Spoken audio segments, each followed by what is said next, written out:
রাজধানীর বাড্ডা এলাকায় চলছে 11 দলীয় জোটের নির্বাচনী জনসভা। এতে উপস্থিত আছেন জামায়াতের আমির ডাক্তার শফিকুর রহমান ও নাহিদ ইসলাম। এই মুহূর্তে ডাক্তার শফিকুর রহমান বক্তব্য রাখছেন, আমরা সরাসরি চলে যাচ্ছি সেখানে। করার জন্য সর্বাত্মক লড়াই চালাবো ইনশাআল্লাহ, এখানে কোনো আপোষ নাই। আমাদের বার্তা স্পষ্ট, এনাফ ইজ এনাফ, যা হয়েছে যথেষ্ট হয়েছে। এই পথে আর কেউ হাঁটুক, কোনো ফ্যাসিবাদ হাঁটুক জাতি এটা দেখতে চায় না। আমরা মিথ্যা কোনো আশ্বাস জাতিকে দেব না, কিন্তু একটা কথা আল্লাহ তাআলাকে সাক্ষী রেখে বলবো, বাংলাদেশের মানুষের জীবন, সম্পদ এবং ইজ্জত, এই তিনটার হব ইনশাআল্লাহ আমরা পাহারাদার। এদেশের মালিক হব না, জনগণের সেবক হব। আর প্রতি বছর জনপ্রতিনিধিরা তাদের পারিবারিক সদস্যদের সহ জাতির সামনে তাদের সম্পদ বিবরণী পেশ করতে বাধ্য। আমরা কার শ্বশুর বাড়িতে সম্পদ বলে শোনা বলে একটু দেখতে চাই। 15.5 বছর ভিক্ষুকের ঝুলি গলায় নিয়ে অনেকের যাত্রা শুরু করেছিল রাজনীতিতে, পরে তারা হয়েছে হাজার হাজার কোটি টাকা মালিক, এবং নিজের বাপের বাড়ি যতটা ধনী শ্বশুর বাড়িতে বানাইছে তার চেয়ে বেশি ধনী। ওই চুরির টাকা কোথায় রাখবে? জনগণের চুরির টাকা নিয়ে ওখানে রেখেছে।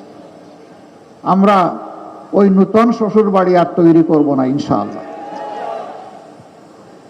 শ্বশুর বাড়ি থেকে যৌতুক নেওয়া যেমন হারাম, জনগণের লুণ্ঠিত টাকা ওদের কাছে রাখাও তার চাইতে ভয়াবহ হারাম।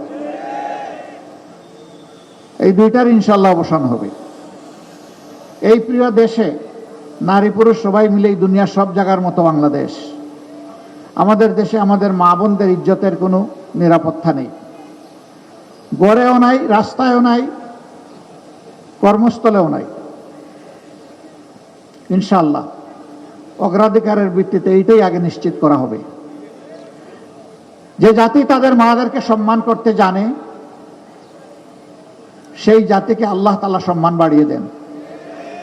আর যে জাতি তাদের মায়েদেরকে, জাতিকে, মা বোন এবং মেয়েদেরকে সম্মান করতে জানে না, আল্লাহ তাআলা কিভাবে তাদেরকে সম্মানিত করবেন? দুজন মানুষ ছাড়া সবাই মায়ের গর্ভ থেকে দুনিয়ায় এসেছে, হযরত আদম আলাইহিস সালাম এবং হযরত হাওয়া আলাইহিস সালাম। বাকি সবাই মায়ের পেট থেকে দুনিয়ায় এসেছে। হযরত ঈসা ইবনে মারইয়াম আলাইহিস সালামের বাবা ছিলেন না, মা ছিলেন।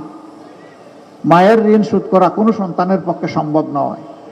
সেই মাকে একটু সম্মানও দেখাবো না, এর চাইতে বড় জুলুম আর কি হতে পারে? ইনশাআল্লাহ আমরা তাদের সম্মানটুকু এবং নিরাপত্তাটুকু ইনশাআল্লাহ আমরা নিশ্চিত করব। আল্লাহ যেন আমাদেরকে তৌফিক দান করেন। যুবক বন্ধুরা, তোমরা তৈরি হয়ে যাও বাংলাদেশের দায়িত্ব গ্রহণ করার জন্য। আজকে যে নাহিদ ইসলামকে এখানে আমরা প্রার্থী করি, এই নাহিদ ইসলামরা ইনশাআল্লাহ আগামীতে বাংলাদেশ নামের উড়োজাহাজ যেটা, ওইটার ককপিটে ওদেরকে পাইলট হিসাবে, ক্যাপ্টেন হিসাবে বসাই দেবো ইনশাআল্লাহ। আর আমরা গিয়ে পিছনের সিটে প্যাসেঞ্জার হিসাবে বসবো। আমরা বিশ্বাস করি বাংলাদেশকে সঠিক গন্তব্যে এরা নিয়ে যাবে ইনশাআল্লাহ। বাংলাদেশের উন্নয়ন কেউ ঠেকাতে পারবে না। এদেশের মানুষ মেধাবী এবং পরিশ্রমী। অতীতের নেতৃত্বের মধ্যে সততার অভাব ছিল, তাদের মধ্যে দুর্নীতি থেকে হাতকে মুক্ত রাখার সেই শপথ ছিল না, দেশের প্রতি দায় ছিল না।